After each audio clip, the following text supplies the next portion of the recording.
la hora de opinar. Hoy comienza la semana.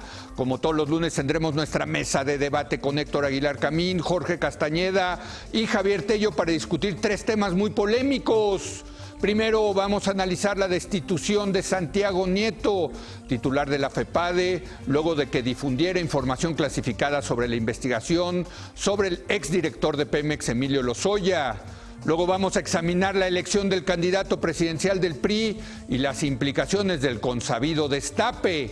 Y para terminar, debatiremos el papel que están jugando los 48 candidatos independientes avalados por el INE en las próximas elecciones del año que viene. Quédese aquí en Foro TV que ya comenzó la hora de opinar.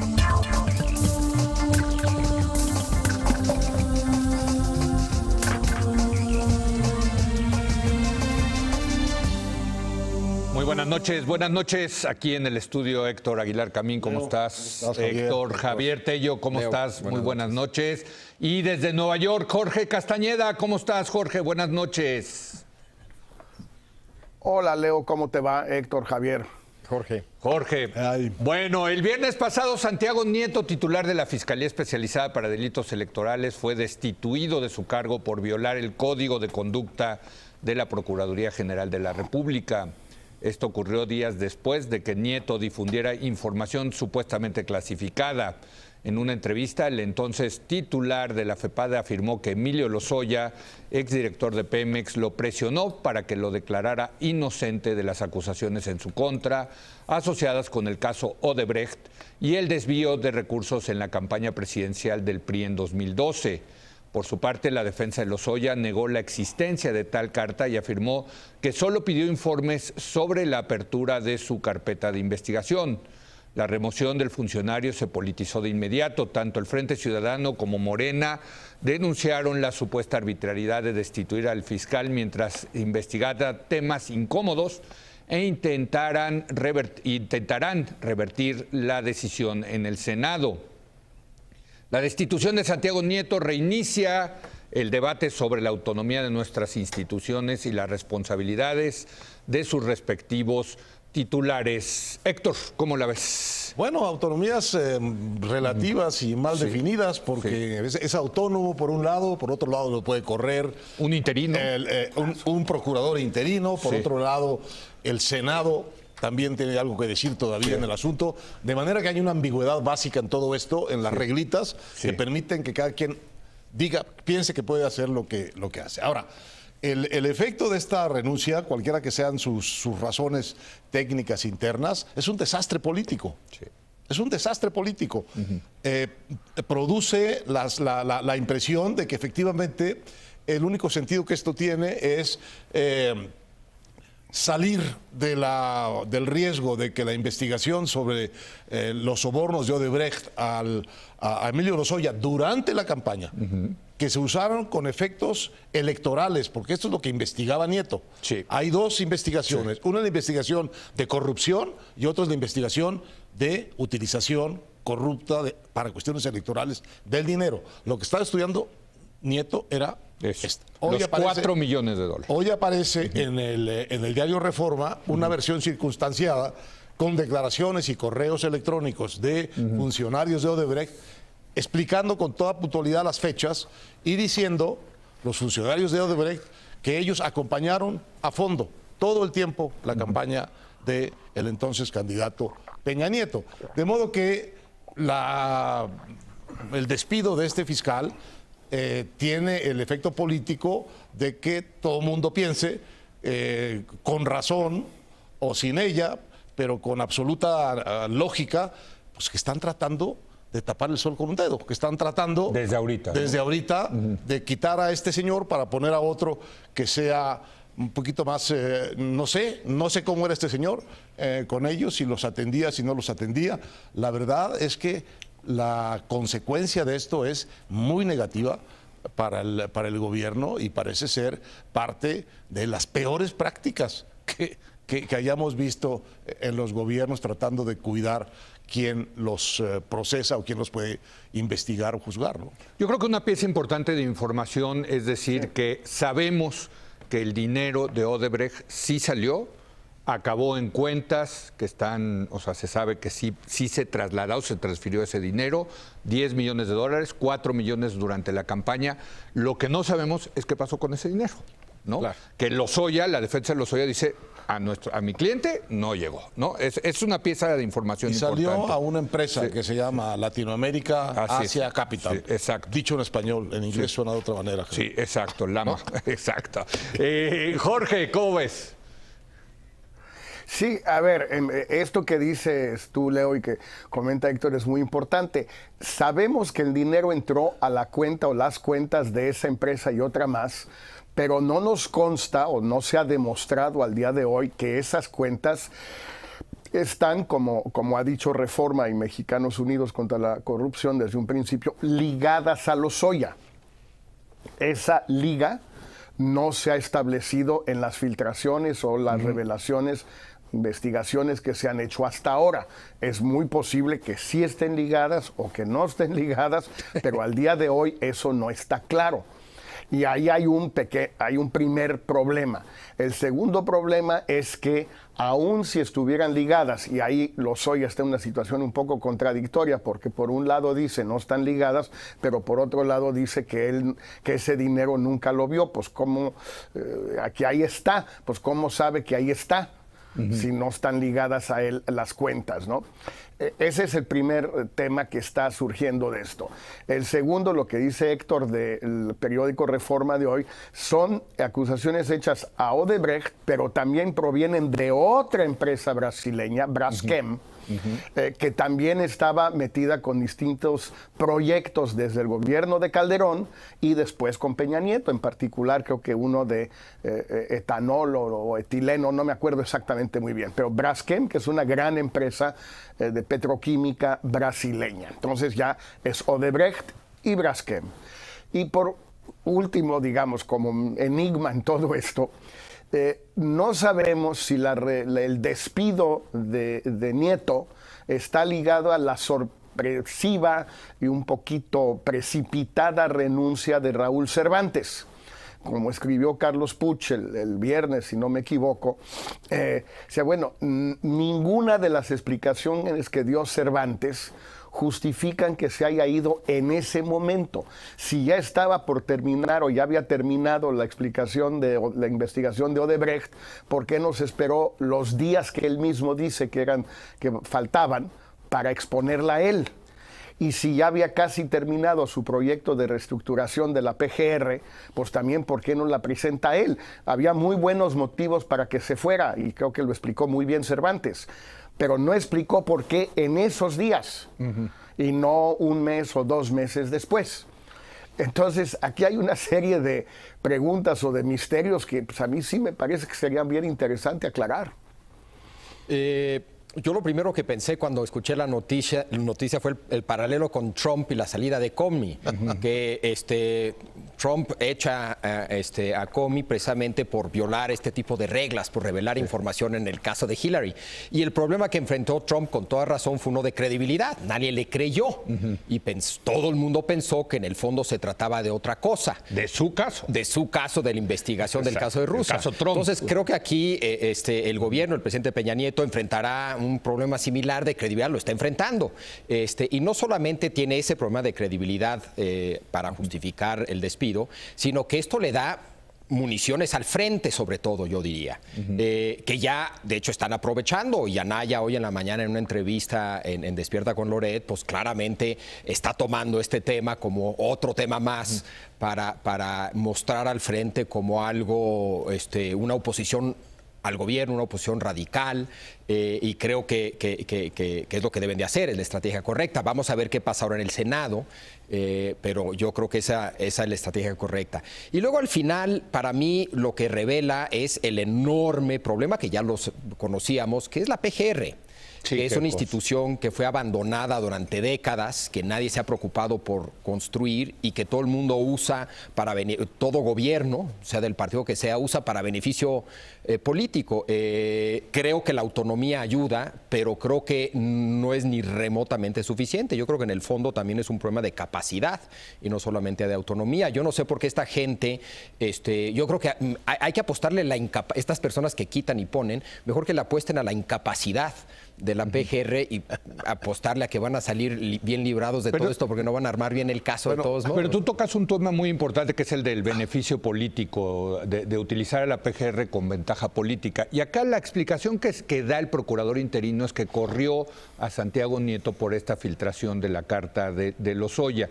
Bueno, pero digo, esto es pan nuestro de cada día, Héctor. O sea, todos los presidentes han utilizado y filtrado información con muy mala leche en algunos casos, con temas electorales. Y resulta que ahora esta filtración mal, esta sí la castiga. No, pero que sea pan nuestro de cada día no quiere decir que sea correcto ni que... pero sí llama la atención. Que pueda saltárselo.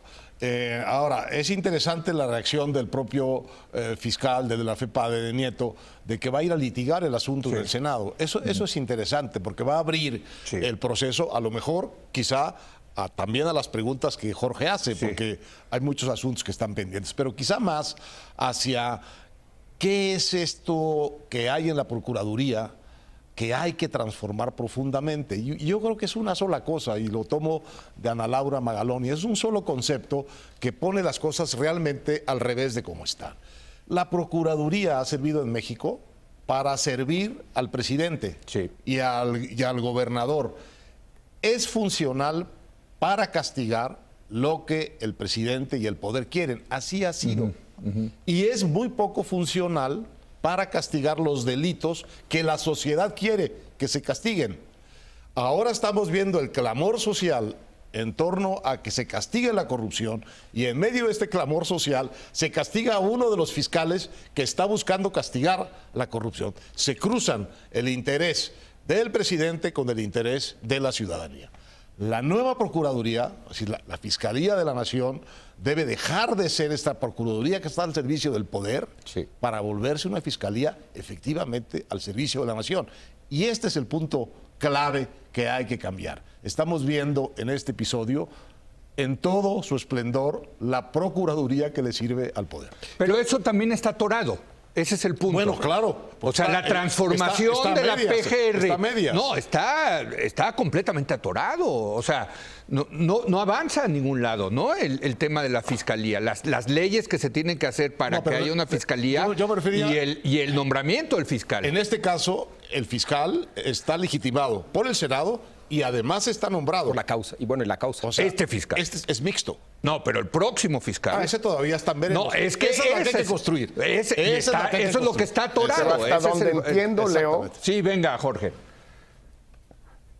Sí, hasta donde entiendo, pero me puedo equivocar, no sé si ustedes sepan, en el nuevo sistema, el fiscal, que es un subfiscal en realidad, anticorrupción, puede ser removido por el fiscal general. Puede apelar su remoción, creo, al Senado, pero puede ser removido. Exactamente como lo acaba de ser Nieto. Sí, correcto. Entonces, si el fiscal es nombrado por el presidente Peña Nieto durante 9 años, el nuevo fiscal podrá despedir al semisucesor de este Nieto cuando quiera. Y él podrá ir a litigar al Senado y la ganará o la perderá. Pero el mecanismo, hasta donde yo entiendo, es el mismo. Más o menos es el mismo. Es el mismo. Bueno, entonces, ¿cuál autonomía? Ahí estamos viendo cuál autonomía. No hay ninguna. Si te pueden correr, pues no hay autonomía. No tiene mucha ciencia el asunto. Pero también hay que decirle a la gente, ese nombramiento del nuevo fiscal general de la República está atorado a la vez de todas las leyes reglamentarias para la construcción de la fiscalía. Sí, sí. O sea, eso está atorado, no transita, Javier. Pues sí, pero mejor que esté atorado porque es la misma gata revolcada. Javier. Yo creo que no solamente es un problema de autonomía. Yo no creo que sea un mero problema de autonomía. Yo creo que puede ser autónomo e incompetente. Sin duda, puede ser autónomo y corrupto. Entonces, lo que quiere son las tres cosas: autónomo, competente y no corrupto. Claro. Entonces yo creo que falta toda la parte de cómo generas una institución con mayor capacidad para investigar, para armar los casos, etcétera. Sin lugar a duda, la autonomía ayudará a construir, genera un ambiente en que tal vez sea más fácil construir esa mayor competencia, pero hay que hacer eso también. Y luego también hay que combatir la corrupción, porque puede ser autónomo y corrupto. Entonces también hay que ver cómo evitamos que se compre justicia, no solamente el problema... Aquí hemos debatido mucho en esta mesa ese tema de la construcción de la Fiscalía General, y todo el mundo... toda la gente seria, los expertos, coincide que más que el nombramiento del fiscal es importante construir esa institución casi de cero. Claro, pero dicen casi hay que tirar a la basura la PGR y construirla desde tabla rasa la nueva fiscalía. Tan jodida está la Procuraduría. Tienes que empezar porque no lo nombre el presidente, ni lo pueda o la pueda remover el presidente. Ese es el escalón 1. Y tienes que seguir por una cierta garantía de inamovilidad, ¿no? Como la de los jueces. Porque sin eso, claro, el primer conflicto político te lo pueden derribar. ¿En dónde te lo derriban? En el mismo lugar en donde lo nombraron, probablemente en el Senado o en el Congreso. De manera que esas dos cosas tienen que estar. Por cierto, el presidente Peña Nieto, en la reunión en que estuvimos con los comunicadores, dijo que a él, en lo personal, la idea de los 9 años no le parecía bien. Que ya no le parecía demasiado. Creo que tiene razón. ¿Tú crees que sí? Creo que tiene razón. Él dice que tiene que ser en el ciclo sexenal, que debe de regresar al ciclo sexenal. Bueno, eso es lo que dijo, ¿eh? Bueno, es que es muy, cada vez es más ortodoxo. Pero el tema es que es cualitativamente distinto, porque no lo nombra el presidente, lo nombra el Congreso, y sí tiene que tener unos años de inamovilidad, porque de otra manera es muy vulnerable. Veamos el INE. Déjenme, me quedan 3 minutos y sí creo que hay que tratar el tema político de esto, porque yo creo que, yo estoy seguro que esta decisión la tomó el presidente. No veo a un procurador interino corriendo a un fiscal sin por lo menos llamar a Los Pinos, ¿no? Por lo menos consultarlo, Pues entonces yo creo que al final del día fue el presidente, y el presidente decide tomar esta decisión que le van a acarrear ciertos costos políticos. Tú ya decías, el Frente está aprovechando eso, pero yo creo que hicieron el cálculo y dijeron, mejor ahorita que dejar a Santiago Nieto con que quién sabe qué va a decir, o que lo tengamos que correr más adelante con un costo más alto. No sé si lo vean ustedes así, ¿no? O sea, evidentemente yo creo que la decisión la tomó Peña Nieto y calcularon los costos. Jorge. Sí, yo creo que el tema aquí es que quieren que los escándalos de corrupción pendientes pues estallen, si no pueden evitar que estallen lo más pronto posible y que puedan desvincularse. Pero aquí tenemos 2 asuntos muy interesantes que tienen que ver con el candidato del PRI por un lado y por las perspectivas del Frente por el otro. ¿Por qué el candidato del PRI? Porque va a ser muy difícil que expliquen o bien Aurelio Nuño o bien José Antonio Meade, ¿sí?, que ellos no tenían nada que ver, no supieron nada, no se enteraron de nada, no hablaban con Lozoya, nunca fueron a su casa, ni lo conocían prácticamente. Era un chango ahí que llegaba a veces a Pemex, estaba, ¿cómo se llama? ¿Quiénes son miembros del Consejo de Administración de Pemex? Etcétera, ¿no? O sea, a ver, esto es un enorme lastre que va a cargar el candidato, cualquiera que sea.